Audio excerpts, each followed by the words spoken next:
Halo, selamat siang Sobat Kopi seluruh Indonesia.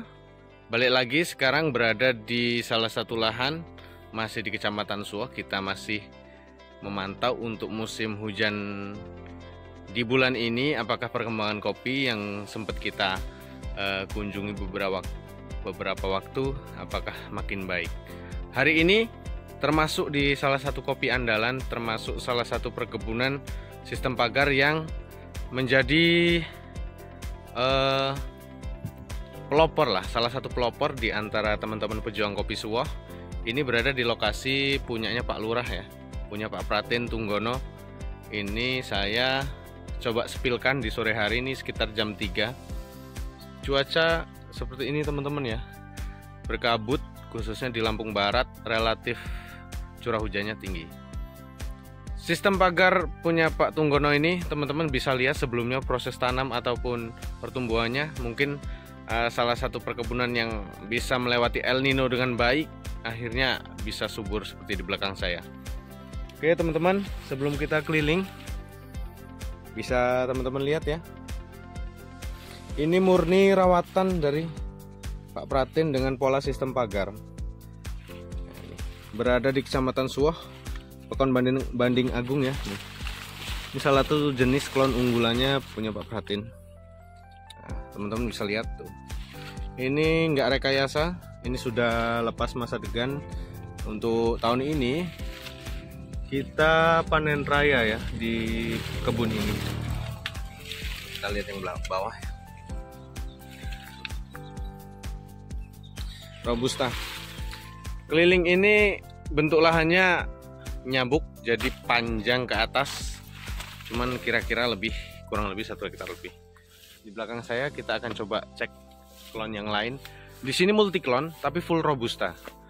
Kita gunakan klon lokal sini, lokal Suwoh, dan juga ada klon Vietnam, ada beberapa juga klon Tugu Biru. Nah, penamakan dari atas. Nah, ini penamakan dari atas. Jadi memanjang ya teman-teman ya, dari atas sana, dari atas ke bawah itu pola kebunnya memanjang. Oke, ada yang sempat tanya, Bang, itu di belakang apa sih? Itu adalah penampakan Bukit Barisan Selatan teman-teman. Jadi untuk wilayah Kecamatan Suwoh itu dikelilingi perbukitan Bukit Barisan Selatan. Jadi nggak jauh dari lokasi kita itu ada bukit.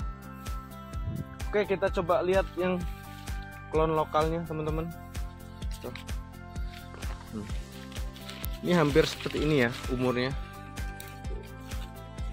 Nah, makanya teman-teman nggak usah ragu untuk pakai pola sistem pagar. Sana.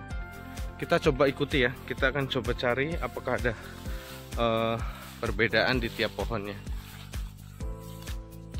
Oke teman-teman, ini salah satu dahan lokal panjang ya. Jadi karakteristik di kebun tanam pagarnya Pak Pratin ini, dia udah bercabang 2, pokok 1 cabang 2. Ini relatif sama, teman-teman bisa lihat ya. Akan coba keliling. Dulu ini jarak tanamnya 1 meter kali 2,5. 1 meter kali 2,5. Ini yang beda klon. Nah ini sistem pagar juga kadang menemui banyak, bukan banyak sih, ada beberapa perawatan yang harus dilakukan sama dengan perkebunan kopi pada umumnya. Nah, kita akan bahas di salah satu pohon ini ya. Nah ini kenapa bunga sampai berbusuk di tangkai? Ini karena curah hujan tinggi tidak diimbangi dengan proses wiwil yang tepat waktu. Nih bahkan kayak tunas cacing, tunas balik, ini masih banyak, dan ini perlu banget dibuang ya teman-temanku. Kalau enggak akan over, pertumbuhan vegetatifnya akan over seperti ini. Sedangkan harusnya tahap ini sudah pengisian buah. Nah ini contoh yang bakal jadi ngagung, salah satu pohon yang memang jadi andalan klonnya ini, klon Vietnam, ada di sini teman-teman ya. Karakternya seperti ini, kalau masih degan karakternya seperti ini. Dahannya panjang banget, dahannya panjang banget tuh, dan lentur. Coba aku lebih dekat untuk mata yuyunya seperti apa. Ini salah satu bentuk pohonnya. Ini salah satu klon yang terbanyak di sini, teman-teman. Oke, kita coba ke sisi sebelah gubuk. Klon lokal yang tadi kita lihat. Nih, betapa kerennya.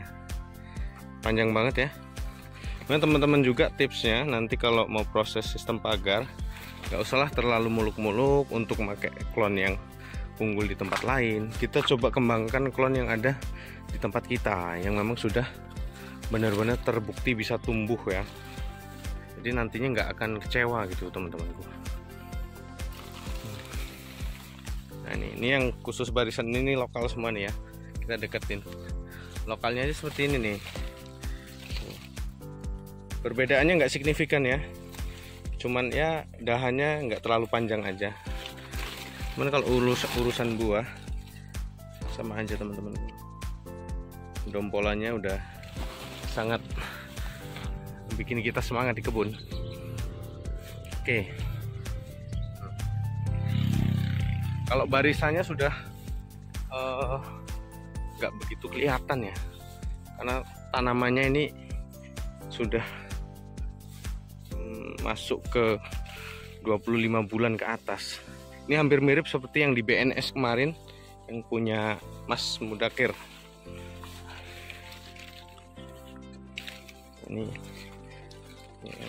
Ini ada yang Tugusari juga nih. Jadi benar-benar multi klon yang memang dianggap sudah bisa survive di wilayah tanam kita. Nah, coba kita keliling sini. Nah ini ya, ini tampak dari bawah nih, masih kelihatan lah ya sistem pagarnya. Ini dulu padahal 2,5 meter. Ini ada klon keriting di sini. Nah, ini salah satu kemarin tingkat curah hujan tinggi, kemudian penyerbukannya ini tidak sempurna oleh matahari karena tertutup oleh banyaknya ranting daun dan dahan di sini. Nah, contohnya yang mengganggu sekali nih tunas-tunas cacing seperti ini teman-teman. Nah, pasti di pangkal ujungnya akan ikut busuk di sini sekitar tunas cacing, karena ini harusnya dibuang. Benar-benar tidak bermanfaat dan malah menyerap nutrisi yang kita kasih ke pohon kopi kita.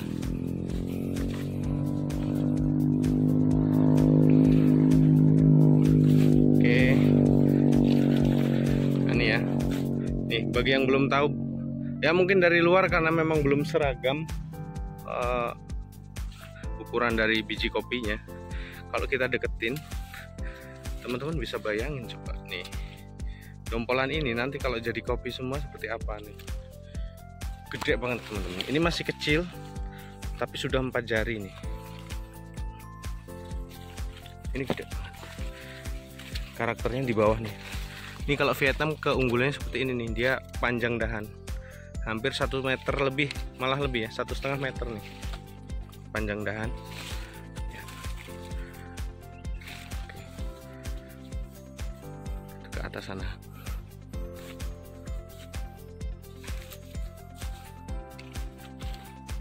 Nah ini uniknya kita menanam multi klon. Jadi klon yang ada di lahan kita itu nggak seragam dalam hal pematangan buah. Contohnya ini nih, bersebelahan antara situ tadi. Yang ini masih proses lepas mata yuyu, yang itu yang bawah sudah lepas degan, artinya sudah pengisian biji kopinya udah mulai matang. Kita coba shoot dari atas. Oke, ini yang lokal teman-temanku, bisa segede ini nih. Murni nol, tanam dari nol sistem pagar kita. Ada yang menguning antara PKU. Nah ini ya, lepas dia. Ini nggak sehat ya kuningnya ya.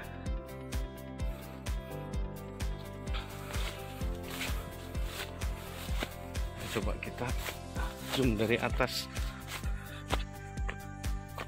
Nih penampakan dari atas.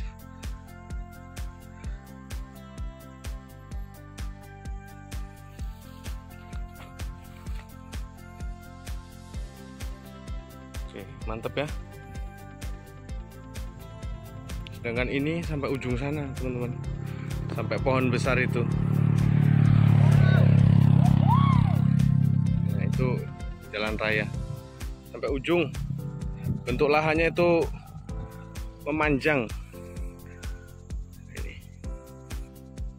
Oke teman-teman, ada beberapa rekan kita yang bertanya, Bang, itu kok banyak banget gulmanya, seperti apa perawatannya, emang harus seperti itu apa gimana? Gulma di tengah-tengah antara pohon, kalau pada sistem pagar teman-teman memang dianjurkan untuk tidak begitu bersih, apalagi setelah teman-teman nanti melakukan pemangkasan atau pasca mutil, karena ini membantu untuk kelembapan tanah dan melindungi pohon-pohon ini agar tetap bisa survive hidup di saat El Nino teman-teman. Dan nanti ini pasti dibersihkan, cuman ya tetap memiliki kelebihan juga, pembersihannya juga mudah sekali. Gulma-gulma di sini ini nanti pakai mesin pun bisa gitu, karena tidak mengganggu pohon utama kopinya gitu. Nah, ini memang sengaja seperti ini ya, bukan berarti petaninya males-malesan atau seperti apa tuh ya.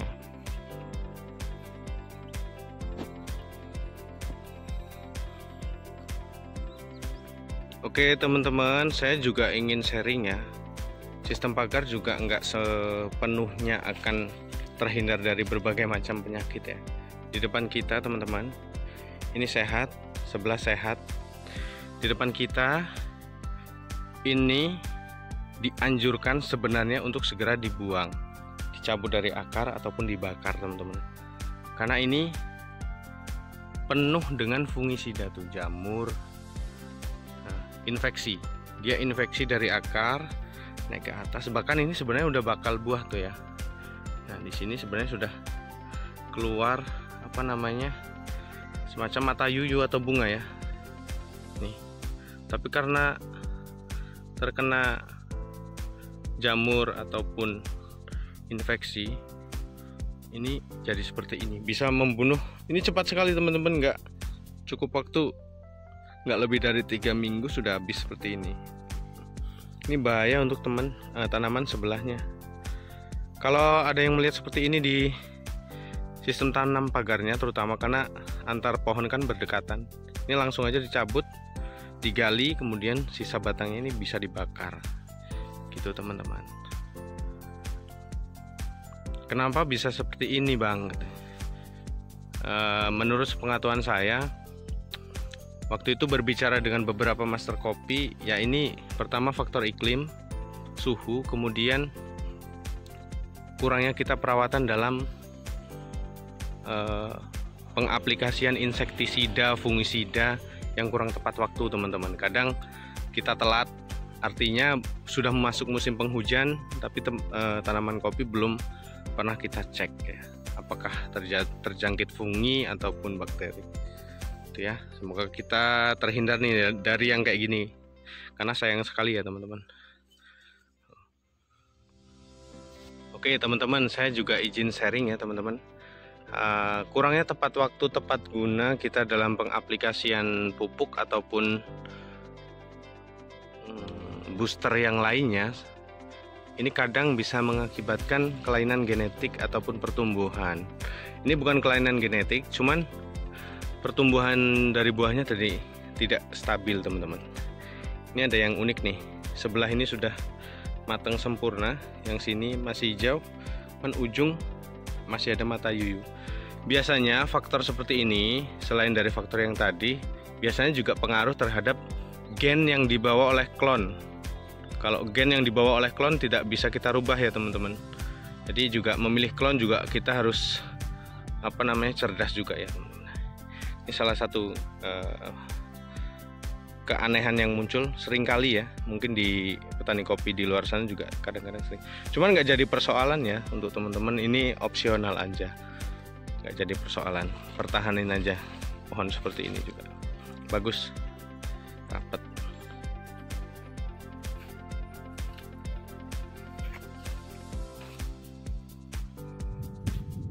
Oke teman-temanku, artinya sharing mengenai beberapa hal unik dari sistem pagar. Teman-teman tidak usah pesimis ya untuk memulai mencoba tanam sistem pagar, karena ini sudah mulai terbukti di beberapa tempat, khususnya di Lampung Barat. Ada pelopor sistem pagar Arabica, di situ ada Pak Supriyono, ada TNGJ-nya. Itu sangat luar biasa juga perkembangannya. Jadi ayo kita sama-sama ya bareng-bareng untuk coba pakai pola tanam yang memang terbarukan dari zamannya, kemudian sekarang trennya, walaupun terkesan aneh ya bagi sebagian petani yang dulu, tapi makin kesini kita juga dimudahkan. Pertama dari perawatan, kita juga ke kebun itu nggak hanya kita dikerjai oleh kebun, tapi kita ke kebun juga sambil bisa refreshing. Ambil contoh nih ya teman-teman, jika kebun kopi kita yang kita rawat dari nol sudah muncul buah seperti ini teman-teman. Nah, ini, ya. Ini belum belum pernah dilakukan panen raya, tapi sekarang semua pohon kopi yang kita tanam dengan sistem pagar sudah berbuah seperti ini. Apakah nggak salah satu menjadi kebanggaan dan motivasi teman-teman tersendiri gitu loh. Maksudku, mari sama-sama kita semangat, kita saling sharing adanya sistem pagar. Kemudian misalnya di wilayah yang berbeda sistem pagarnya ada keunikan yang lain, boleh kita berbagi dan sharing. Bisa kontak-kontak melalui komen, ataupun nanti di komen juga seringkali teman-teman saya sematkan untuk nomor WhatsApp-nya. Oke, itu nanti kita akan coba keliling lagi keunikan sistem pagar ataupun keunikan perkebunan kopi khususnya di wilayah Lampung, agar sama-sama kita belajar mengenai perkembangan pola tanam kopi di Indonesia. Dari Pekon Banding Agung, saya Fahrus Kolam Kopi. Wassalamualaikum warahmatullahi wabarakatuh.